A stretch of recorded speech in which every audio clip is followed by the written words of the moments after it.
Ayacucho is a mountain town and the site of one of the decisive battles of the Revolution. It marks about the halfway post on our journey from the coast to Cusco, the old Inca capital. Ayacucho is agreeably installed at an altitude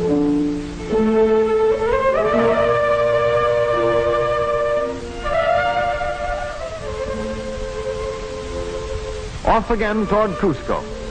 It is well to remember that here we are not on the main Pan-American highway, but off on a side trip to the Inca capital. Indian herders with slings, keeping their cattle and horses together by a method peculiar to this part of the world. And then Cusco. The great plaza reveals Spanish colonial architecture in its perfection. But here in Cusco, the mind goes back to a past far more remote than the Spanish conquest, for here was the capital of the empire of the Incas. Many fine, massive walls built by the ancient inhabitants centuries before the Spaniards came still stand in Cusco. By any standard, ancient or modern, they are magnificent examples of the stonemason's skill. Outside Cusco is Sacsayhuaman, mighty and indestructible fortress built no one knows how long ago. Some of the huge irregular stones, shaped without the aid of metal tools and precisely fitted together without mortar, weigh as much as 20 tons.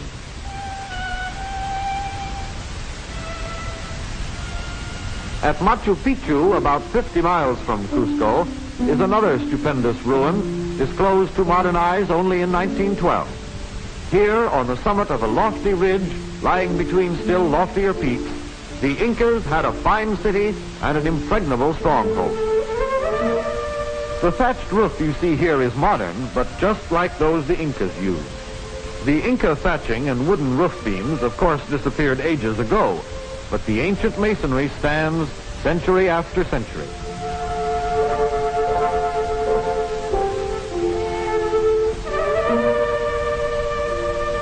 The gabled house was well known to the Incas, and throughout Machu Picchu is that unbelievable perfection of the ancient masonry. An interesting variation is this round building, and note the tremendous depth of the valley which nearly surrounds this fabulous mountain city. Down a street of the old city and into a house.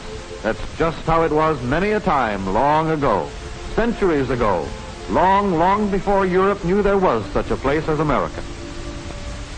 The highest point of Machu Picchu and the site of the sundial, sacred to the greatest Inca god, the sun. The temple of the three windows, rich in Inca legend. Finally, behold the terraces on which the dwellers of Machu Picchu raised their crops. The Incas were the only early Americans who understood the use of fertilizer. Believe it or not, you are looking at an Inca farm. The route is again briefly through Peru, the southern tip of it. In Arequipa, you will find at an elevation of 7,600 feet a number of pleasant things: a fine climate, genuine Spanish colonial atmosphere, cleanliness, quiet, and order. This is Peru's second city, but many rank it in charm and interest unquestionably first. And so much for Peru.